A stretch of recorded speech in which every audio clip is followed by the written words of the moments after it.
तो एपिसोड 48 की स्टार्टिंग में हम देखते हैं कि लूफ़ी लूज़डाउन पहुंच जाता है और नामी बोलते हैं कि जो भी ग्रैंड लाइन जाता है वो पहले यहीं से सामान ले जाता है और सभी सोचने लगते हैं कि उन्हें क्या क्या लेना है।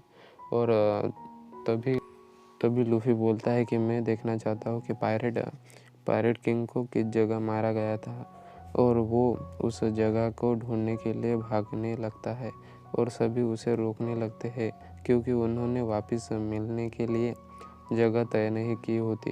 पर लूफ़ी चला जाता है और हम देखते हैं कि नामी अपने लिए कपड़े देख रही होती है पर उसे कपड़े पसंद नहीं आते और यहाँ सांजी लड़कियाँ ताड़ रहा होता है और फिर उसे एक लड़की दिख जाती है। तभी हम उस सब को देखते हैं जहाँ वहाँ का आदमी बोलता है कि यह सभी सामान है और ये सामान ग्रैंड लाइन से आया है और वो उसे पायरेट किंग की गन दिखाता है। और हम देखते हैं कि वो आदमी उसाब को उल्लू बना रहा होता है और उसाब उल्लू बन भी जाता है और उसे और सामान दिखाने का बोलता है। तभी हमें गांव का मरीन बेस दिखाया जाता है जहां एक मरीन उस बेस के कैप्टन जिसका नाम स्मोकर है उसे बताता है कि मंकी डी लूफी और उसका क्रू यहाँ आ गया है और उसकी बाउंड्री 30 मिलियन बेरीज है। और स्मोकर लूफी को पकड़ने के लिए तैयार हो जाता है और निकल पड़ता है और उस मरीन को पूछता है कि टशीगी कहाँ है और वो बोलता है कि वो सुबह से गायब है। तभी एक छोटी लड़की आइसक्रीम लेके भाग रही होती है और वो उस आइसक्रीम को स्मोकर के ऊपर गिरा देते हैं पर स्मोकर उस पर गुस्सा नहीं करता और उसे पैसे दे के बोलता है कि जाओ तुम दूसरी खरीद लो। तो हमें इस बात से पता चलता है कि स्मोकर एक अच्छा मरीन है। तभी स्मोकर एक पायरेट ग्रुप के पास पहुंच जाता है और वो उसे पूछता है कि क्या तुम लूफी हो और स्मोकर के बॉडी से धुआं निकलने लगता है।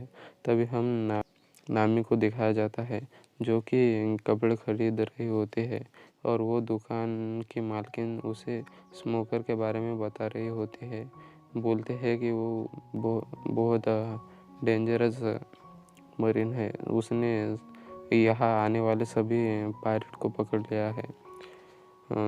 और वो बोलते हैं कि उसने डेल फ्रूट खाया है। तभी हमें स्मोकर को दिखाया जाता है जिसने उन पायरेट को पकड़ लिया होता है। तभी स्मोकर का साथी बोलता है कि कैप्टन स्मोकर आप कमाल के हो, आपने लूफी और उसके क्रू को अकेले ही पकड़ लिया। तभी स्मोकर बोलता है कि ये कचरा लूफी हो ही नहीं सकता, नहीं तो मैं भी पायरेट बन जाता। तभी उसे लूफी दिखाई देता है जो कि रास्ता भटक गया होता है और फिर वो स्मोकर के पास आता है और वो उसे पूछता है कि यहाँ पायरेट किंग को मारा गया वो जगह कहाँ है। और स्मोकर को पता नहीं होता कि ये मंकी डी लूफी है और स्मोकर उसे रास्ता बता देता है। तभी हमें जोरो को दिखाया जाता है जिसे तलवार खरीदनी होती है पर सारी तलवारें बहुत महंगी होती है।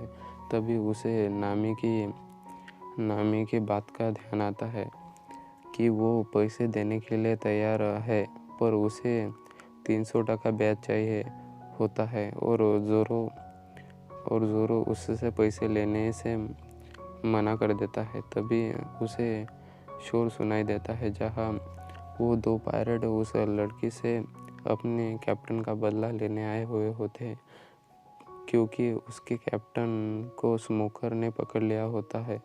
तभी वो उस पर हमला कर देते हैं और जोरो भी उन पर हमला करने जाता है पर वो लड़की उन्हें हरा देती है और खुद भी गिर जाते हैं और उसका चश्मा गिर जाता है और जोरो उसे उसके चश्मे वापस देने लगता है पर उसे कुइना की जैसे ही दिखती है और वो गलती से वो चश्मा तोड़ देता है।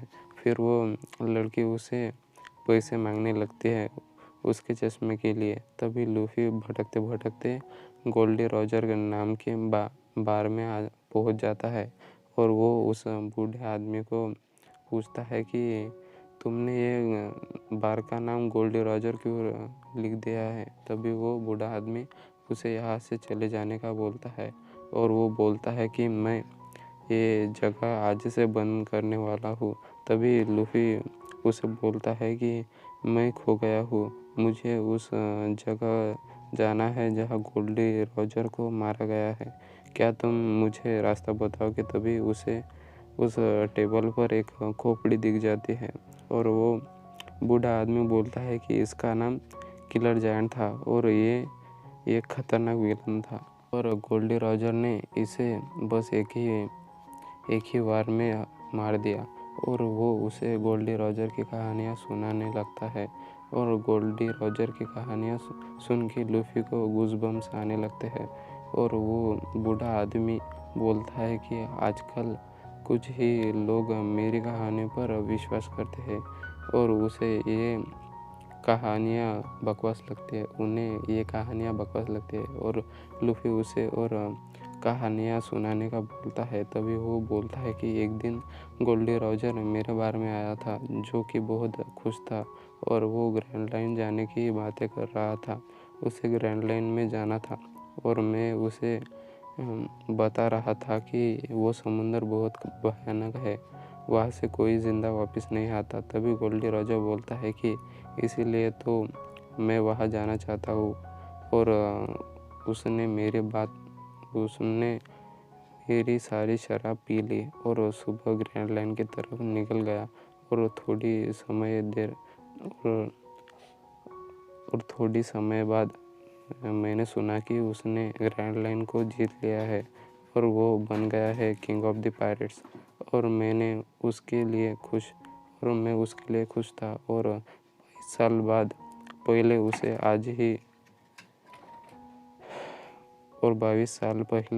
आज ही के दिन मारा गया था और अब बस यहाँ डरपोक लोग ही रह गए हैं, कोई भी एक असली पायरेट नहीं बचा, इसीलिए मैं ये जगह बंद करने वाला हूँ। तभी लूफी बोलता है कि मैं भी ग्रैंड लाइन जाने वाला हूँ और गोल्डी रॉजर एक असली पायरेट था और इसीलिए तो मैं यहाँ आया हूँ ताकि मैं ग्रैंड लाइन जा सकूँ और वन पीस खजाने को ले सकूँ और पायरेट का राजा बन सकूँ। और उस बूढ़े आदमी को लूफी में गोल्डी रॉजर दिखाई देता है और वो लूफी को बोलता है कि मैं ये बार अब बंद नहीं करूँगा और वो उससे पूछता है कि क्या पियोगे तुम। तभी लूफी बोलता है कि मैं शराब नहीं पीता। तभी वो उसे दूध देता है। तभी वहाँ स्मोकर आता है जो कि वहाँ का रेगुलर कस्टमर होता है। तभी वो वहाँ के ग्लास देख के बोलता है कि तुम्हारे दुकान में कस्टमर आया था, ये बहुत रेयर है। तभी स्मोकर उसे रम की बोतल देने का बोलता है पर वो बूढ़ा आदमी उसे मना कर देता है। पर स्मोकर बोलता है कि आज बहुत खास दिन है, मुझे वो दिन आज भी याद है जब गोल्डी रॉजर को मारा गया था। और लूफी उस टाउन में जा रहा होता है और स्मोकर बोलता है कि वो दोपहर थी जब पायरेट किंग को एग्जीक्यूशन के लिए लाया गया। टाउन के बीचों बीच गोल्डी रॉजर ने सभी हासिल कर लिया था, वेल्थ, फेम, पावर, और वो अपनी मौत की तरफ गर्व से जा रहा था और वो मरते मरते भी हंस रहा था। तभी सभी उसे पूछने लगते हैं कि वन पीस कहाँ है, क्या वो ग्रैंड लाइन में ही है। तभी गोल्डी रॉजर बोलता है कि तुम्हें मेरा खजाना चाहिए, तुम वो ले सकते हो, तुम्हें बस। और वो मरीन वाले उसे मार देते हैं और ऐसे ही द ग्रेट पायरेट ईरा शुरू हुआ था। तभी एक मरीन लूफी का वांटेड पोस्टर लेके आता है उस बार में और वो पोस्टर स्मोकर देख लेता है और लूफी वहाँ पहुँच जाता है जहाँ गोल्डी रॉजर को मारा गया था।